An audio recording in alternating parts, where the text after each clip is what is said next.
गांव में एक बूढ़ा आदमी पेड़ के नीचे बैठकर लोगों से मदद की आवाजें लगाया करता था, लेकिन कोई भी उसकी मदद नहीं करता था।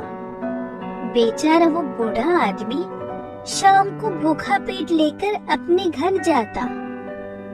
ए जी, कुछ खाने के लिए लाए हैं या फिर आज भी खाली हाथ आ गए हैं? नहीं सुनंदा, आज भी किसी ने खाने के लिए कुछ नहीं दिया। इसका मतलब आज भी हमें खाली पेट ही सोना पड़ेगा। हाँ सुनंदा, बस पानी पी लो और सो जाओ। हमारे नसीब में यही लिखा है। फिर वो दोनों बुजुर्ग भूखे पेट ही सो जाते हैं। अगले दिन जब वो आदमी उस पेड़ के नीचे बैठा लोगों से मदद के लिए आवाजें लगा रहा होता है, तभी एक भोला नाम का लड़का आता है। बाबा जी, मैं इतने दिनों से यहाँ से गुजर रहा हूँ और देख रहा हूँ कि आप खाली पेट यहाँ बैठे रहते हैं, ना कुछ खाते हैं ना पीते हैं। बाबा जी, आप मुझे बताइए, मैं आपकी क्या मदद कर सकता हूँ?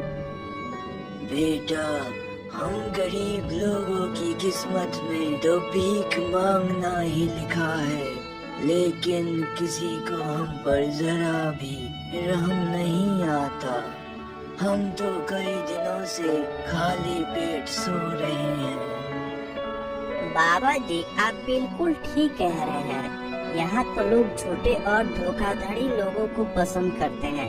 बाबा जी, आप चिंता ना करें, मेरे साथ चलें। मैं आपको दिखाता हूँ कि झूठे लोगों से पैसे कैसे निकलवाते हैं। बेटा, मैं कुछ समझा नहीं। बाबा जी, आप मेरे साथ चलो, आपको सब समझ आ जाएगी। बस आप मजे से बैठकर तमाशा देखना। फिर भोला बाजार से एक गधा लेकर आता है और एक जगह पर खड़े होकर आवाज लगाने लगता है। गधा गधा, 10 लाख रुपए का गधा, आ जाओ ले लो 10 लाख रुपए का कीमती गधा। भोला की आवाज सुनकर एक आदमी उसके पास आता है। ओ भाई, तू पागल तो नहीं हो गया? 10 लाख रुपए का गधा बेच रहा है? ओ भाई, ये कोई आम गधा नहीं है। क्यों? इस गधे में पर लगा हुआ है क्या? मेरा दिमाग खराब मत करो, अगर लेना है तो लो, वरना यहाँ से चले जाओ। हाँ हाँ, जा रहा हूँ। पड़ा तेरा 10 लाख रुपए का गधा। मुझे तो ये कम, तू ज्यादा गधा लग रहा है। अभी बादशाह सलामत को जाकर बताता हूँ कि तू 10 लाख रुपए का गधा बेचकर लोगों को पागल बना रहा है। ये कहकर वो आदमी वहाँ से चला जाता है। बोला फिर आवाजें लगाने लग जाता है। गधा, 10 लाख रुपए का गधा, 10 लाख रुपए का गधा ले जाओ, ये ऑफर सिर्फ अभी के लिए है। वहाँ वो आदमी बादशाह सलामत के पास आता है। तभी बादशाह उसे कहता है, क्या हुआ हमारे वजीर को, क्या परेशानी है? बादशाह सलामत, आपकी सल्तनत में लोगों के साथ धोखा किया जा रहा है। वजीर, ये तुम क्या कह रहे हो? हमें अपने कानों पर यकीन नहीं आ रहा है। हमारी सल्तनत में हमारे लोगों के साथ धोखा, ये कौन कर रहा है? बादशाह सलामत, एक लड़का बाजार में खड़ा होकर 10 लाख रुपए का गधा बेच रहा है। क्या? 10 लाख रुपए का गधा? वो गधा क्या सोने का गोबर करता है जो उसे 10 लाख रुपए का दे रहा है? महारानी, इस वजह से तो मुझे उसके ऊपर गुस्सा आया है कि आपके हुकूमत में, आपके ही इलाके में लोगों को उल्लू बनाया जा रहा है। महारानी, नौकरों को बोलो हमारी गाड़ी निकालें, हम अभी उसके पास जाएंगे। बादशाह आराम से बैठ जा, बड़ी तेरी गाड़ी, हॉर्न के अलावा उसकी सारी चीजें बचती है। चल पैदल चल उसके पास। ठीक है महारानी, हम अपने पाँव पर चलकर उसके पास जाएंगे। फिर वो वजीर बादशाह और महारानी भोला के पास आते हैं। ओ लड़के, तुम्हारी ये हिम्मत कि तुम हमारी सल्तनत में हमारे लोगों को उल्लू बना रहे हो। क्या खूबी है इस गधे में जो तुम इसे 10 लाख रुपए का बेच रहे हो? बादशाह सलामत, कोई खूबी नहीं है, ऐसे ही लोगों को पागल बना रहा है। बादशाह सलामत, ये कोई आम गधा नहीं है, इसके बहुत फायदे हैं। क्या फायदा है? क्या ये चारा खाकर पटाखे मारता है? मीठे बादशाह, मुझे तो लगता है ये लोगों को पागल बना रहा है, इसे गिरफ्तार किया जाए। महारानी जरा रुको। ओ लड़के, इस गधे की खूबी बताई जाए। जो हुक्म बादशाह सलामत।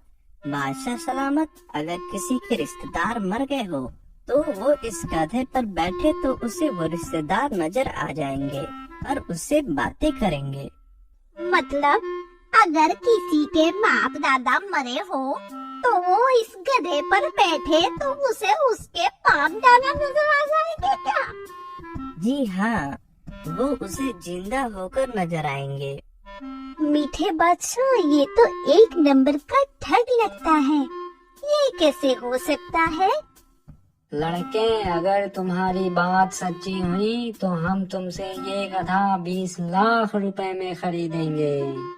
जी जी बादशाह सलामत, आप इस पर बैठकर इसे चेक करें, लेकिन एक शर्त है बादशाह सलामत। ओ लड़के, अब कौन सी शर्त है?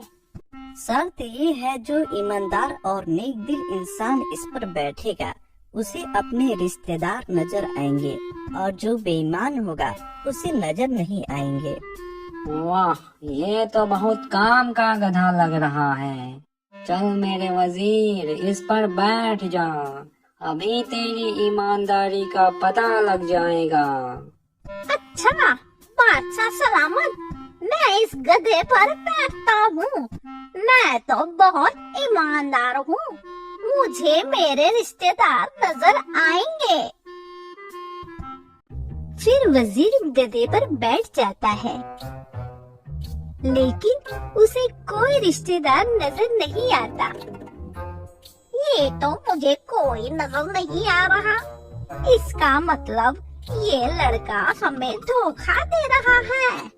और अगर मैंने बादशाह को कहा कि मुझे कोई नजर नहीं आ रहा है तो ये मुझे बेईमान समझेंगे। वजीर, क्या कुछ नजर आ रहा है?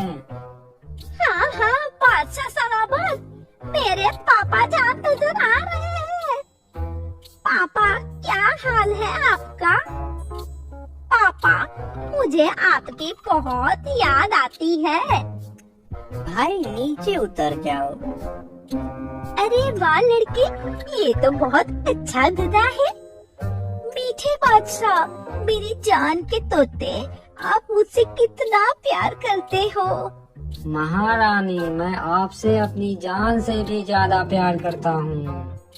चल फिर मीठे, इस गधे के ऊपर बैठ जा, अभी तेरे प्यार का पता चल जाएगा। मीठे, अगर तेरे पापा तेरे को नजर नहीं आए तो फिर देख मैं तेरे साथ क्या करती हूँ। ये सुनकर मीठा सोचने लगता है, अबे यार, मुझे तो इस मोटी नाक वाली औरत से 1 टके का भी प्यार नहीं है। अगर मैंने इसे कह दिया कि मुझे मेरे घर वाले नजर नहीं आ रहे तो ये मुझे मार मार कर बंदर बना देगी। मीठे, बैठ जल्दी गधे के ऊपर, जल्दी बैठ। अच्छा महारानी, अभी बैठता हूँ। फिर मीठा उस गधे पर बैठ जाता है। हाँ बादशाह सलामत, आपको आपके पापा नजर आ रहे हैं? यार देखने की कोशिश तो कर रहा हूँ, लेकिन अभी तक कोई नजर नहीं आ रहा है।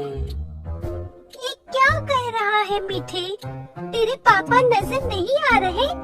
इसका मतलब आ गए नजर, पापा नजर आ गए। महारानी, बादशाह सलामत को पापा नजर आ रहे हैं। पापा, आप मुझे भरी जवानी में छोड़कर क्यों चले गए? ना कोई चिट्ठी ना संदेश, जाने वो कौन सा देश जहाँ तुम चले गए। हाँ महारानी, अब आपको पता लग गया कि ये गधा कितना कीमती है। हाँ बहुत कीमती है ये गधा। मीठे जी, अपने पापा का हाल चाल तो पूछो। बादशाह सलामत, आपके पापा अकेले हैं या कोई और भी है उनके साथ? पापा के साथ दादा भी आए हैं। मीठे, इसका मतलब कि तू मुझसे डबल मोहब्बत करता है। महारानी, दादी भी आई हैं। मीठे, मेरे जान के तोते, इसका मतलब तू मेरे से 3 गुना मोहब्बत करता है। लड़की, ये गधा मैं तेरे से 25 लाख रुपए का खरीदूंगी। इस गधे ने मुझे खुश कर दिया है।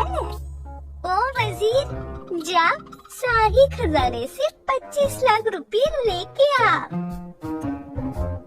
फिर वो वजीर दरबार से 25 लाख रुपए लेकर आता है और भोला को देकर उससे गधा ले जाता है। भोला उनमें से कुछ पैसे रख लेता है और बाकी के सभी पैसे उस बूढ़े आदमी को दे देता है। देखा बाबा जी, अगर सीधी उंगली से घी ना निकले तो उंगली टेढ़ी करनी पड़ती है। बेटा, मैं तुम्हें मान गया जो इन लोगों से पैसे निकलवा लिए। बाबा जी, अब आपकी सारी जिंदगी सुकून से गुजर जाएगी।